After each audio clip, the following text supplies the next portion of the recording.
तो लेक्चर 9 देखते हैं और यूनिट 1 ही हमारा कंटिन्यू हो रहा है। तो लेक्चर 8 में मैंने आपको फंक्शन पॉइंट वगैरह के बारे में बताया था ना, यूएफपी कैसे निकालते हैं फंक्शन पॉइंट से। एग्जांपल वगैरह देख लेते हैं इस बार लेक्चर 9 में। तो देखो, सॉफ्टवेयर प्रोजेक्ट प्लानिंग के बारे में बात कर रहे थे हम, ठीक है, किस तरह से होती है। तो प्रोडक्टिविटी का फॉर्मूला जो होता है वो function point upon person months होता है, ठीक है। पीएम शॉर्ट फॉर्म होती है पर्सन मंथ की। क्वालिटी की बात करें तो डिफेक्ट्स अपॉन एफपी होता है। एफपी मतलब function point. Cost rupees upon FP. Documentation page of documentation पर एफपी। तो this metrics are controversial and not universally accepted, ठीक है। तो यूनिवर्सली एक्सेप्टेड नहीं है, यानी कुछ जगह पे है कुछ जगह पे नहीं है, ऐसा कुछ है। तो एग्जांपल के तौर पे देख लेते हैं हमारा, consider project with the following functional, ठीक है। Number of user input, UI आ गया हमारे पास 50, आउटपुट आ गया 40, इंक्वायरीज आ गई 35, यूज़र फाइल 6 है और एक्सटर्नल इंटरफेस जो है वो 4 है। तो अज्यूम करते हैं कि ऑल कॉम्प्लेक्सिटी एडजस्टमेंट फैक्टर जो है 14 है। जैसे कि मैंने आपको लेक्चर 8 में बताया था कि कॉम्प्लेक्सिटी एडजस्टमेंट फैक्टर जो है वो 14 में से लिया जाता है, कितना होगा।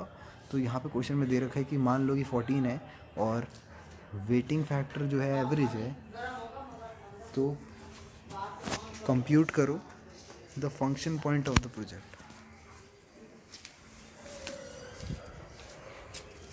तो यहाँ पे फंक्शन पॉइंट कंप्यूट करना है हमें, ठीक है। तो ये कैसे होगा, तो ये पहले आपको जो जो चीज़ें दे रखी हैं, यहाँ पे एवरेज चीज़ मैटर करती है, ठीक है। कि एवरेज मतलब क्या है, ठीक है। तो देखो, सॉफ्टवेयर प्रोजेक्ट प्लानिंग में यहाँ पे देखो काउंटिंग फैक्टर जो है वो इस तरीके से है। External input E I, E O, E Q, I L F, external logical files, external interface files, ये सब दे रखा है। अब आपको पता है कि लो जो होता है वो 3 होता है, एवरेज 4 होता है, मैं इनपुट की बात कर रहा हूँ, और हाई 6 होता है ना। ये टेबल दिमाग में रखना, ये टेबल ज़रूरी है, ठीक है। याद रखना इस टेबल को। दोबारा से एक बार बता देता हूँ, मैंने आपको लेक्चर 8 में भी यही चीज़ बताई थी। तो इनपुट जो होता है एक्सटर्नल, वो लो में 3 होता है, एवरेज में 4 होता है, हाई में 6 होता है। आउटपुट में 4 5 7 3 4 6 7 10 15 और 5 7 10, ठीक है। तो इसको याद रखना पड़ता है पूरे टेबल को। तो हमें पता है यूएफपी जो होता है इस तरीके से होता है ना। तो 50 को मल्टीप्लाई कर देंगे 4 से। अब समझ में आए क्यों कर रहे हैं सब। तो क्वेश्चन में देखो क्या बोल रखा है, देखो 50 को 4 से मल्टीप्लाई करा, 40 को 5 से करा। देखो क्वेश्चन ये था कि consider project with the following function. तो assume the complexity of adjustment factor and weighting factor are average. तो एवरेज जो है वेटिंग फैक्टर है, यानी ये 4 5 4 10 7 है ना। तो देखो 4 5 4 10 7 मल्टीप्लाई हो रहे हैं ना साइड में, और ये 50 40 कहाँ से आया, क्वेश्चन में दे रखा था। समझ में आया एवरेज होने का कितना बड़ा कारण हो गया। तो ये जो सेंटर में जो लो और हाई के बीच में एवरेज है, उन सबसे मल्टीप्लाई करके आंसर जो आएगा वो हमारा यूएफपी हो जाएगा। और सी एफ निकालने का तरीका तो आपको पता ही है, 0.65 प्लस 0.01 सिग्मा एफ आई।